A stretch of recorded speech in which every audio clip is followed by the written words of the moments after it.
29 days के बाद इमरान खान से अडियाला जेल में उनकी बहन उज़्मा खान की मुलाकात कराई गई, जिसके फौरन बाद उनके एक्स अकाउंट से सख्त बयानात सामने आए। इमरान खान साहब ने न सिर्फ अपनी जमात के कई अफराद पर अदम इत्मीनान का इजहार किया, बल्कि उन्हें विकेट के दोनों जानिब खेलने वाले मीर जाफिर और मीर सादिक भी करार दिया। उन्होंने अपनी सियासी कमेटी को तहलील कर दिया है और अपनी जमात की बजाय महमूद खान अचकजई और राजा नासिर अब्बास पर मुकम्मल एतमाद का इजहार किया। इस मुलाकात के हवाले से मुतअद्दिद क्यास आराइयाँ सामने आईं। कुछ ने इसे किसी डील का नतीजा करार दिया, कुछ के मुताबिक बैरिस्टर गौहर ने मुलाकात के लिए हुकूमती सतह पर बड़ी कोशिशें की, मगर सबसे दिलचस्प तज्जिया उन मुबस्सरीन का रहा जिन्होंने इस मुलाकात को नवाज शरीफ से जोड़ा और बहस शुरू हो गई कि शायद इमरान खान के लिए सियासी स्पेस बनाने में नवाज शरीफ साहब का वाकई कोई किरदार हो और वो वाकई बड़े संजीदा हो। याद रहे, इससे कबल भी कई बार खबरें आई थी कि नवाज शरीफ साहब अडियाला जेल जाकर इमरान खान से मुलाकात करना चाहते हैं। इन सियासी बयानात और दावों के दौरान CDF के नोटिफिकेशन का तनाज़ा भी शिद्दत इख्तियार कर गया है। अपोजिशन ने इल्जाम लगाया है कि वज़ीर-ए-आज़म इसलिए बैरून मुल्क गए कि वो नोटिफिकेशन पर दस्तखत नहीं करना चाहते। ताहम वज़ीर दिफा ने वाज़ेह किया कि मामले पर काम जारी है और सही वक्त पर नोटिफिकेशन जारी कर दिया जाएगा। इसके बावजूद ये बहस जोर पकड़ गई कि सिविल मिलिट्री ताल्लुकात अब शायद पहले जैसे नहीं रहे और वो वन पेज जो बरसों मुल्की सिमत तय करता रहा अब फिर से दबाव का शिकार है। इसी दौरान आईनी इंजीनियरिंग के नई बहस ने भी सर उठाया है। 26वीं और 27वीं तरमीम के बाद अब 28वीं तरमीम के बेजरिए निज़ाम की साख्त में तब्दीली, नए सूबों की तश्कील, मजबूत बल्दियाती निज़ाम और इख्तियारात का मकामी सतह तक मुंतकिल होना, ये वो नुकात हैं जहां सियासी जमातों और इदारों की सोच में वाज़े इख्तलाफ नजर आ रहा है। सवाल यह है कि क्या सियासी जमातें अपनी ताकत वाकई निचली सतह पर मुंतकिल होने देंगी और क्या नवाज शरीफ वाकई अमली सियासत आकर सियासी इंतकाम की फिजा को ख़त्म करने के लिए सरगर्म हो चुके हैं। इन तमाम मौज़ूआत पर गुफ्तगू करने के लिए हमारे साथ मौजूद है सीनियर सहाफ़ी और तज्ज़ियाकार मुनीब फारूक। मुनीब, आपको वेलकम करती हूँ सुनो राउंड अप में। मुनीब, एक लंबा अरसा मुलाकात नहीं होने दी गई इमरान खान साहब से और कल फाइनली इमरान खान साहब की बहन उनसे मिली है और वो बता रही थी कि इमरान खान साहब सेहतमंद हैं और लेकिन वो गुस्से में थे क्योंकि उनको एक जहनी टॉर्चर में रखा गया है, उसमें वो मुब्तला है आइसोलेशन की वजह से। लेकिन इस सब के बावजूद हुकूमत कह रही है कि आइंदा भी सियासी मुलाकातें नहीं होने देंगे और अगर वो लिमिट्स में नहीं रहेंगे तो फिर गवर्नर राज लगा देंगे, ये भी धमकी दी जा रही है। आपको लगता है कि आइंदा भी ये इसी तरह कंटिन्यू कर सकेंगे, ये पॉसिबल है? जी, बिस्मिल्लाह रहमान रहीम। देखिए, पॉसिबिलिटी तो किसी भी चीज की हो सकती है। ये जो गवर्नर रूल वाली इमरजेंसी प्रोविजन इन्वोक करने की बात तो है, जरूर है, और एक समहाउ में हम ये कह सकते हैं कि एक माइंड तो मेकअप किया हुआ है गवर्नमेंट ने। टाइमिंग उसकी शायद बाद में आ सकती है, कुछ चीजें आगे चल के हो सकती हैं, लेकिन ये बात तो फैक्ट है कि मुलाकात उसी सूरत में होने दी गई और सिर्फ उज़्मा खानम साहिबा की होने दी गई। बाकी बहनों की नहीं मुलाकात हुई और ये मुलाकात भी कोई बहुत लंबी चौड़ी नहीं थी। मेरे ख्याल में आधा घंटा या 40 मिनट की मुलाकात थी और गवर्नमेंट शायद आने वाले दिनों के अंदर, मुझे नहीं लगता कि मुलाकातों को उस तरह दोबारा फैसिलिटेट करेगी या कोई इजाजत देगी, क्योंकि वही वाली बात है कि वही ट्वीट सामने आई जो पहले मुलाकातों के बाद आती थी।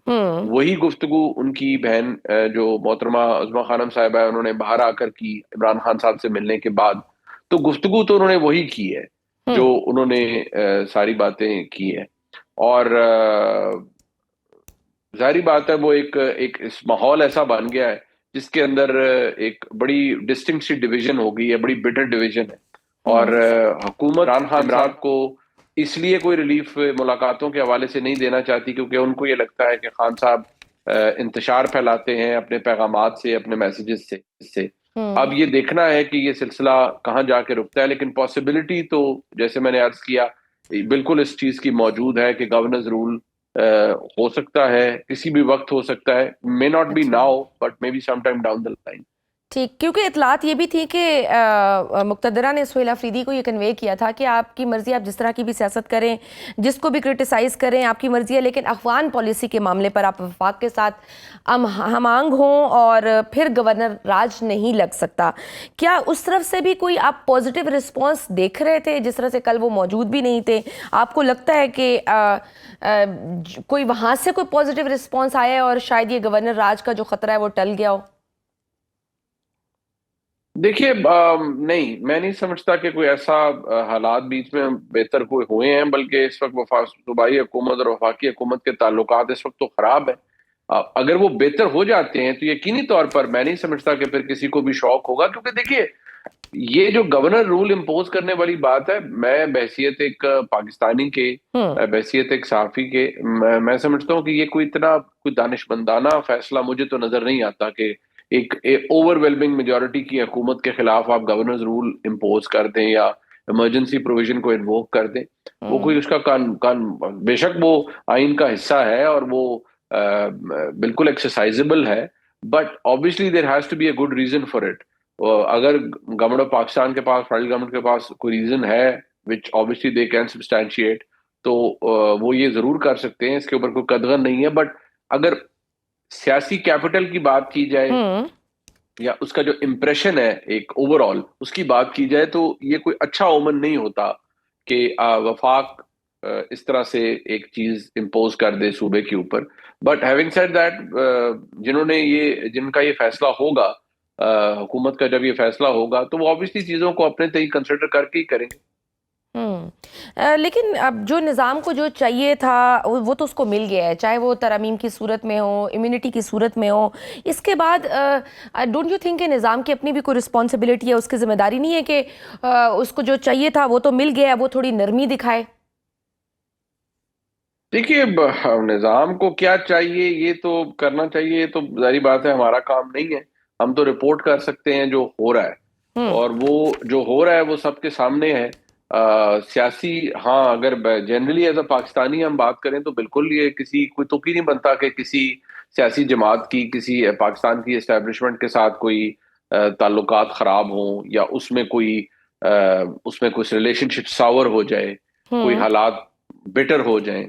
ये तो कोई तुक ही नहीं बनता, इसकी कोई गुंजाइश ही नहीं होनी चाहिए। और ना ही पाकिस्तान की मुक़्तदरा को पाकिस्तान के इंतजार जो सियासी मामलात हैं उनमें के अंदर कोई उनको मुदाखलत करनी चाहिए। इनकी तो कोई रीजनिंग या जस्टिफिकेशन नहीं हो सकती। प्रैक्टिकली जो कुछ हो रहा है वो तो अब हमारे सामने है। उसमें रिलेशनशिप अभी तो सावर ही है between PTI and the establishment, और नेचुरली गवर्नमेंट भी उसका एक पार्ट है, एक हम्म। इम्पॉर्टेंट पार्ट है। और अगर ये देखोगे, दो साइड्स इकट्ठी हैं, गवर्नमेंट और दी एस्टेब्लिशमेंट, और PTI on the other side खड़ी है, तो वो भी सबको नजर आ रहा है। ये ऐसा नहीं होना चाहिए, बट ऐसा है, अब उसके बारे में क्या किया जा सकता है।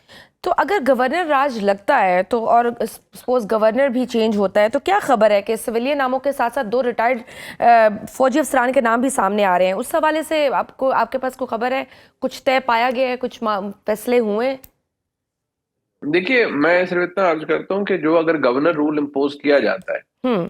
और वो इम्पोज करते हुए ये चीज सामने रखी जाती है कि हमने अ, अ, इसके अंदर लंबा अरसा गवर्नेंस रूल लगाना है। आईनी तौर पर तो देखिए, आपने जब ये करना है तो जॉइंट हाउस के सामने ले करना है, दो हम्म। महीने के लिए, फिर 2 महीने, फिर दो, एट मैक्स आप 6 महीने तक चला सकते हैं। बट अनलेस आपने इसको लंबा चलाना है, तो फिर तो आपको कोई कोर्ट रूलिंग चाहिए, कोई इसके ऊपर कोई मामला। ओके, सूबाई हुकूमत भी इसको चैलेंज करेगी, इस प्रोक्लेमेशन को। तो अगर तो लंबा चलाना है, तो फिर आई हैव अ फीलिंग कि ये शायद कोई गैर सियासी या साबिक फौजी अफसर होंगे